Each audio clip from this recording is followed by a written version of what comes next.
Hello friends, welcome to my channel Master Ki Pathshala where you learn English better through Bengali যেখানে তোমরা ইংরেজি শিখবে বাংলায় অনেক বেটার ভাবে।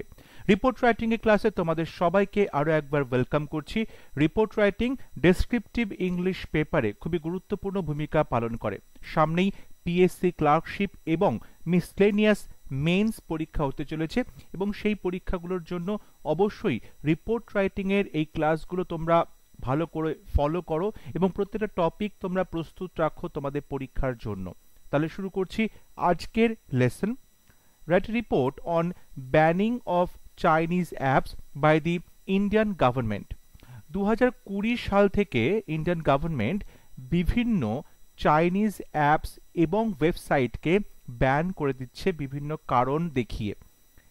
এবং আমরা দেখতে পেয়েছি 2020 সাল থেকে যে প্রসেসটা শুরু হয়েছে, বিভিন্ন রকম যে চাইনিজ অ্যাপস আছে এবং যে ওয়েবসাইটস আছে সেগুলোকে ইন্ডিয়ান গভর্নমেন্ট তার যে সিকিউরিটি, ডেটা সিকিউরিটি কিংবা বলতে পারো ইন্ডিয়ান যে গভর্নমেন্টের ইন্টিগ্রিটি, এই সমস্ত বিষয়গুলোকে মাথায় রেখেই আমাদের ভারতীয় সরকারের যে সিকিউরিটি বিষয়টা রয়েছে, ডিফেন্স বিষয়টা রয়েছে, প্রত্যেকটা যে কাস্টমার বা প্রত্যেকটা যে সাবস্ক্রাইবার তাদের পার্সোনাল ডেটা যে প্রিভেসি, সেই সমস্ত ইস্যুগুলোকে মাথায় রেখেই এই চাইনিজ অ্যাপস এবং ওয়েবসাইটগুলোকে ব্যান করে দেওয়া হয়েছে। আজকে রিপোর্ট রাইটিংয়ে আমরা সেই টপিকটা নিয়ে আলোচনা করব। ইন্ডিয়া ব্যান্ড চাইনিজ অ্যাপস দেওয়া হয়েছে এটা title by a staff reporter, Kolkata, February 7, 2025. Recently, the Indian government has banned hundreds of Chinese mobile apps and websites. সম্প্রতি ভারতীয় সরকার হ্যাজ ব্যান করেছে, নিষেধ করেছে বা নিষেধাজ্ঞা জারি করেছে hundreds of Chinese mobile apps, বিভিন্ন যে চাইনিজ মোবাইল অ্যাপস আছে যেগুলো বলতে পারো প্রায় কয়েকশো চাইনিজ মোবাইল অ্যাপসকে এবং ওয়েবসাইটকে ভারত সরকার নিষেধাজ্ঞা জারি করেছে তাদের উপরে, যেগুলো ইন্ডিয়াতে ব্যান করা হচ্ছে, ইন্ডিয়াতে সেগুলো চলবে না। which were thought to be harmful for data safety and privacy, security and integrity of India. which were thought, যাদেরকে মনে করা হয়েছিল, এখানে প্যাসিভ সেন্স আছে, অর্থাৎ সেই ওয়েবসাইট এবং মোবাইল অ্যাপসগুলোকে মনে করা হয়েছিল টু বি হার্মফুল, অর্থাৎ ক্ষতিকারক হিসেবে, ক্ষতিকর বা একটা প্রবলেম ক্রিয়েট করতে পারে for data safety and privacy, প্রত্যেকটা সাবস্ক্রাইবারের যে ডেটা, পার্সোনাল ডেটা, সেইটা সেফটি এবং প্রিভেসির জন্য এটাকে হার্মফুল মনে করা হয়েছিল। এবং security and integrity of India, Bharat সরকারের যে নিরাপত্তা এবং যে ইন্টিগ্রিটি, সেই দুটো বিষয়কে মাথায় রেখে এই ওয়েবসাইটগুলোকে ব্যান করা হয়েছে। These apps include popular apps like Share-it, TikTok, Cam Scanner, UC Browser, Club Factory, PUBG Mobile, etc. এবং এই যে অ্যাপস যেগুলোকে ব্যান করা হয়েছে তার মধ্যে রয়েছে বিভিন্ন পপুলার অ্যাপস যেমন Share-it, TikTok, Cam Scanner, UC Browser, Club Factory, PUBG Mobile, etc. The Ministry of Electronics and Information Technology, যাকে সংক্ষেপে MEITY বলা হয়, স্টেটেড, অর্থাৎ যে ইলেকট্রনিক্স এবং ইনফরমেশন টেকনোলজি মন্ত্রক, তারা বক্তব্য দিয়েছেন that the ban was necessary to safeguard the sovereignty and integrity of India. বলা হচ্ছে তাদের কথা অনুযায়ী যে এই নিষেধাজ্ঞা বা এই ব্যান ওয়াজ নেসেসারি, প্রয়োজনীয় ছিল, টু সেফগার্ড, রক্ষা করতে, টু সেফগার্ড, রক্ষা করতে, দি সভরেনিটি, সার্বভৌমত্ব, অ্যান্ড ইন্টিগ্রিটি অফ ইন্ডিয়া, এবং ভারতের যে সংহতি সেটাকে বজায় রাখতে, অর্থাৎ সার্বভৌমত্ব এবং সংহতিকে বজায় রাখার জন্য এই নিষেধাজ্ঞা অবশ্যই জারি করা উচিত ছিল। Defence and security of India, এবং ভারতের যে ডিফেন্স রয়েছে, ভারতের যে নিরাপত্তা ব্যবস্থা রয়েছে সেটাকে আরও বেশি জোরদার করার জন্য, সেটা যাতে কোনো রকম প্রবলেমের সম্মুখীন না হয় তাকে বাঁচানোর জন্য এই অ্যাপগুলো ব্যান করা হয়েছে। অ্যান্ড পাবলিক অর্ডার, এবং অবশ্যই দেশের জনগণের মধ্যে যাতে একটা শৃঙ্খলা বজায় থাকে, সেখানে যাতে কোনো রকম ভুয়ো খবর স্প্রেড করে কোনো রকম কোনো ডিসহারমনি বা কোনো বিক্ষোভ বা দাঙ্গা এসব সৃষ্টি না হয়ে থাকে, এই সবের জন্যই কিন্তু এই অ্যাপগুলোকে ব্যান করেছে MEITY। The complaints against this apps include, এখন এই যে ব্যান করা হয়েছে, এই ব্যানগুলো করার পেছনে কারণ কি ছিল, অর্থাৎ কোন ধরনের অ্যাপ ব্যান করা হয়েছে, তার মধ্যে ছিল ইনভেস্টমেন্ট স্ক্যামস, অর্থাৎ বিভিন্ন অ্যাপের মাধ্যমে লোকজন যখন টাকা ইনভেস্ট করছে তখন দেখা যায় যে কিছুদিন পর সেই অ্যাপ বন্ধ হয়ে যাচ্ছে বা তাদের যে ইনভেস্টমেন্ট ছিল, তাদের টাকা পয়সা তারা ইনভেস্ট করছিল সেটা পুরোপুরি গায়েব হয়ে যাচ্ছে, তারা কিন্তু রিটার্নটা পাচ্ছে না। এটা একটা স্ক্যাম ছিল। Extortion and harassment of common people, সাধারণ লোকজন বিভিন্ন অ্যাপ যখন ডাউনলোড করে তখন বিভিন্ন ক্ষেত্রে বিভিন্ন পারমিশন তাদেরকে দিতে হয়।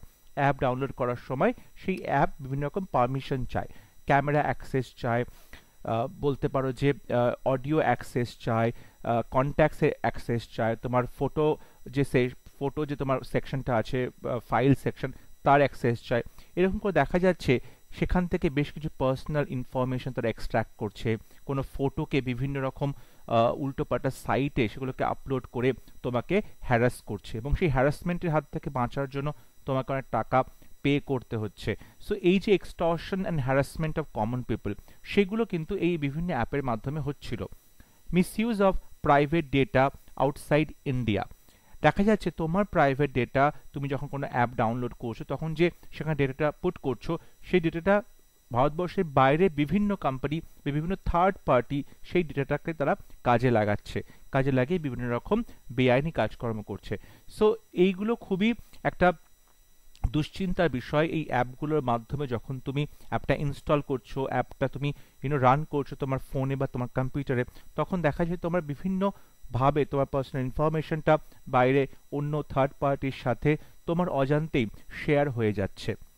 The ban was imposed under section 69A of the IT Act 2000, অর্থাৎ এই যে ব্যানটা ইম্পোজ করা হয়েছে, ব্যানটা লাগু করা হয়েছে, সেটা করা হয়েছে আইটি অ্যাক্ট অর্থাৎ ইনফরমেশন টেকনোলজি অ্যাক্ট 2000 তার 69A সেকশনের আওতায়, যেখানে বলা হচ্ছে যদি দেশের যে স্বাধীনতা রয়েছে, দেশের যে সার্বভৌমত্ব রয়েছে, সংহতি রয়েছে, দেশের ডিফেন্স, দেশের সিকিউরিটি বা পাবলিক অর্ডার, এগুলো কোনো রকমভাবে যদি বিঘ্নিত হয় তাহলে সরকার সেই যে অ্যাপ বা সেই ওয়েবসাইট তাদের বিরুদ্ধে অবশ্যই অ্যাকশন নিতে পারে।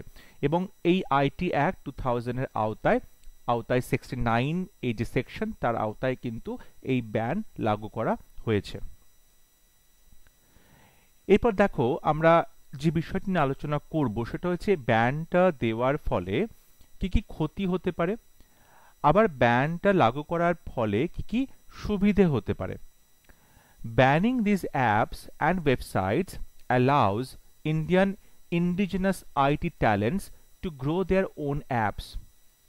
দেখো, যখন চাইনিজ অ্যাপসগুলোকে ব্যান করে দেওয়া হচ্ছে, তাদের ওয়েবসাইটগুলোকে ব্যান করে দেওয়া হচ্ছে যাতে ইন্ডিয়াতে সেগুলো রান করতে না পারে, তাহলে ইন্ডিয়ান যে ইন্ডিজিনাস আইটি ট্যালেন্টস আছে, অর্থাৎ স্থানীয় যে লোকাল যে আইটি ট্যালেন্টস আছে আমাদের ইন্ডিয়াতে, তাদের ক্ষেত্রে একটা বড় সুযোগ তৈরি হচ্ছে to grow their own apps, যাতে তারা নিজেদের অ্যাপ তৈরি করতে পারে, ডেভেলপ করতে পারে দেয়ার ওন টেক মার্কেট।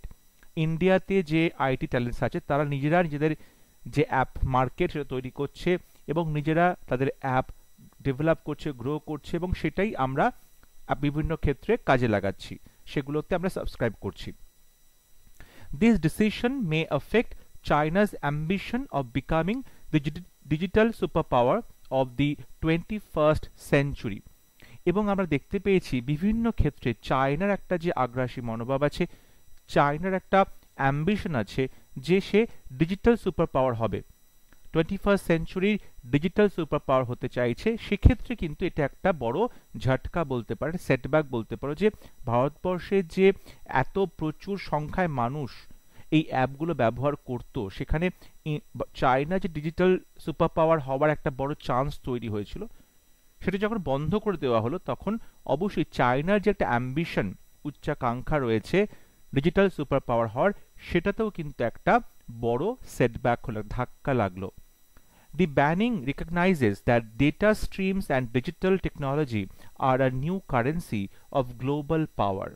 এবং এই যে ব্যান করা হলো তার মধ্য দিয়ে রেকগনাইজ করা হলো, এটা আমরা সবাই জানতে পারলাম, এটা পরিচিতি ঘটলো যে ডেটা স্ট্রিমস হচ্ছে এবং ডিজিটাল টেকনোলজি এটা বর্তমানে একটা বড় গ্লোবাল পাওয়ারের একটা নিউ কারেন্সি, অর্থাৎ এর মাধ্যমে আমরা গ্লোবাল পাওয়ার ক্রিয়েট করতে পারি।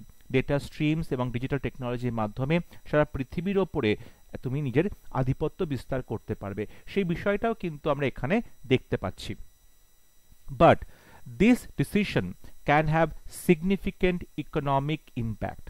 কিন্তু যদি এটার নেগেটিভ কিছু বলতে হয় তাহলে বলতে হবে এই ডিসিশনের ফলে আমরা একটা অর্থনৈতিকভাবে একটা তার প্রভাব দেখতে পাচ্ছি, গুরুত্বপূর্ণ একটা প্রভাব দেখা যাচ্ছে। Because India is dependent on Chinese products in several industries. ইন্ডিয়াতে আমরা যখনই কোনো প্রোডাক্ট তৈরি হতে দেখছি বা যা সমস্ত কিছু আমরা গ্যাজেটস বা ইলেকট্রনিক্স সমস্ত জিনিস ব্যবহার করছি তার বেশিরভাগ যে পার্টস সেগুলো কিন্তু আমরা চায়না থেকে বড় করছি। বেশ কিছু ইন্ডাস্ট্রি যেগুলো পুরোপুরি চাইনিজ প্রোডাক্টসের ওপরে নির্ভর করছে। After the ban, Indian techies are launching copycat apps to replace Chinese apps. এটা একটা প্রবলেম যেটা আলোচনা করলাম, ইন্ডিয়ার যে ডিপেন্ডেন্সি অন চাইনিজ প্রোডাক্টস সেটাতে একটা প্রবলেম হতে পারে। সেকেন্ড প্রবলেম হচ্ছে ব্যান করার পরে ইন্ডিয়ার যারা টেকিজ রয়েছে বা যারা আইটি ট্যালেন্টস রয়েছে তারা অবশ্যই বিভিন্ন অ্যাপ লঞ্চ করছে। দেখা যাচ্ছে বেশিরভাগ ক্ষেত্রেই সেই অ্যাপগুলো চাইনিজ অ্যাপের কপিক্যাট হচ্ছে। সেই বিভিন্ন যে অ্যাপস তারা লঞ্চ করছে ইন্ডিয়াতে সেই অ্যাপসগুলো কিন্তু অনেক ক্ষেত্রেই চাইনিজ অ্যাপসের রিপ্লেসমেন্ট হচ্ছে, কপিক্যাট হয়ে যাচ্ছে। সেখানে আমরা দেখতে পাচ্ছি না যে ইন্ডিয়ার যে অ্যাপসগুলো সেগুলো অনেক বেশি কিছু প্রোভাইড করছে, সার্ভিস দিচ্ছে, তেমনটা কিন্তু নয়। মোরাললেস চাইনিজ অ্যাপসগুলোর কপিক্যাট ভার্সন আমরা দেখতে পাচ্ছি ইন্ডিয়াতে, but they are not enough. কিন্তু এটা যথেষ্ট নয় চাইনিজ অ্যাপসগুলোকে রিপ্লেস করতে গেলে। আজকে চাইনিজ অ্যাপস দিয়ে প্রত্যেকটা সাবস্ক্রাইবার যে সুবিধাগুলো পেত, যে সার্ভিসটা তারা পাচ্ছিল, যদি সেগুলো বন্ধ হয়ে যায় তাহলে ইন্ডিয়াতে যে অ্যাপস তৈরি করতে হবে সেটা তার থেকে একটা বেটার সার্ভিস প্রোভাইড করতে হবে, না হলে লোকজন সেগুলোতে অবশ্যই সাবস্ক্রাইব করবে না, ডাউনলোড করবে না, সেগুলো ইউজ করবে না।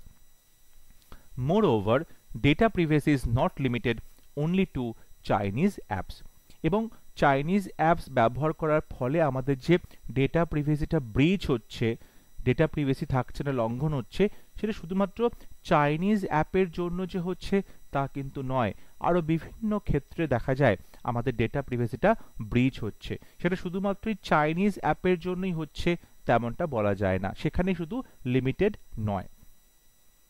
তাহলে ভারত সরকারের কি করা উচিত, কিভাবে এই বিষয়টাকে অ্যাপ্রোচ করা উচিত? India should focus more on providing for itself than serving others. আমরা দেখতে পাচ্ছি যে ভারতবর্ষ নিজেদের যে টেকনোলজি সেটা বাইরে, সেখানে ব্রেন ড্রেন করছে, বাইরে চলে যাচ্ছে টেকনোলজি, সেখানে গিয়ে সার্ভ করছে অন্য কান্ট্রিকে, অন্য দেশের লোকজনকে। সেটা না করে আমাদের উচিত ফোকাস করা যাতে নিজেদের সার্ভিসটা আমরা নিজেদেরকেই প্রোভাইড করতে পারি। ইন্ডিয়াতে যে আইটি ট্যালেন্টস আছে, টেকনোলজি আছে, সেই টেকনোলজিটা অবশ্যই ইন্ডিয়ার নিজের ক্ষেত্রে ব্যবহার করে সেই সার্ভিসটা নিজেরাই নিজেদেরকে প্রোভাইড করবে, অন্যদেরকে সার্ভিস প্রোভাইড না করে। Indian IT companies should provide services and products of higher quality than replacing Chinese apps. শুধুমাত্র চাইনিজ অ্যাপসগুলোকে রিপ্লেস না করে যদি ইন্ডিয়ার আইটি কোম্পানিগুলো আরও বেটার সার্ভিস, বেটার প্রোডাক্টস, যেটার কোয়ালিটি অনেক বেশি higher than the Chinese apps, তাহলে অবশ্যই সেটা কিন্তু একটা পজিটিভ দিকে নিয়ে যাবে। They should keep in mind the diverse regional necessities and preferences. ভারতবর্ষে এত বড় একটা এরিয়া, এত বিভিন্ন রকম কমিউনিটি, বিভিন্ন এরিয়া রয়েছে, সেখানে অবশ্যই যারা অ্যাপস তৈরি করছে সেই সমস্ত আইটি কোম্পানিগুলোকে মাথায় রাখতে হবে the diverse regional necessities and preferences.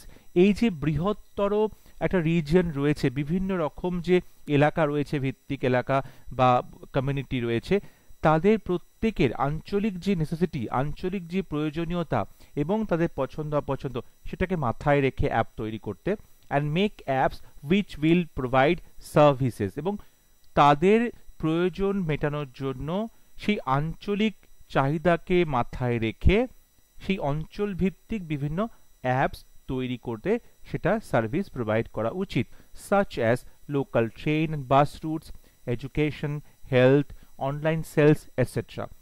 দেখা যাচ্ছে পার্টিকুলার বিভিন্ন অঞ্চলের যে লোকাল ট্রেনে যাওয়া আসা, বাস রুটে যাওয়া আসা, তার যে গতিবিধি সেটা নিয়ে একটা অ্যাপ তৈরি করলে সেই লোকাল লোকজনের, সেই এরিয়ার লোকজনের একটা হেল্প হচ্ছে। এডুকেশনের ক্ষেত্রেও তাই, হেলথ সার্ভিসেও, রিজিওনাল হেলথ সার্ভিসের ক্ষেত্রেও খুব হেল্প হবে। অনলাইন সেলস, বিভিন্ন প্রোডাক্টের অনলাইন সেলস, সেটাও কিন্তু এরকমভাবে ডিফারেন্টভাবে ক্যাটেগরাইজ করলে রিজিওনাল নেসেসিটিস বা আঞ্চলিক যে চাহিদা, কোনো পার্টিকুলার অঞ্চলের যে চাহিদা সেটা কিন্তু পূরণ হচ্ছে।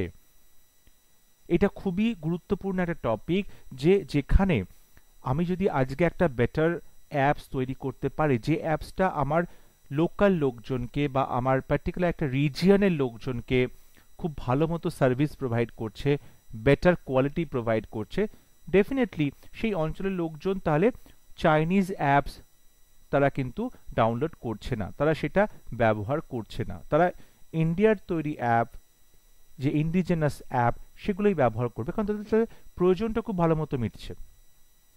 তাহলে সরকার থেকে বা আইটি কোম্পানিগুলোর অবশ্যই এই রকমভাবে ভাবনা চিন্তা করা উচিত, তাহলে চায়নার ওপরে আমাদের যে ডিপেন্ডেন্সি সেটা অনেকটাই কমে যাবে, এবং আই থিঙ্ক ইন্ডিয়ার যে একটা ডিজিটাল ইন্ডিয়া হবার স্বপ্ন সেটা আরো বেশি ফুলফিল হবে। আই হোপ আজকে ক্লাস তোমাদের ভালো লেগেছে, টপিকটা বুঝতে পেরেছো। তোমাদের বুঝতে কোথাও অসুবিধা হলে অবশ্যই আমাকে কমেন্টে লিখে পাঠাবে।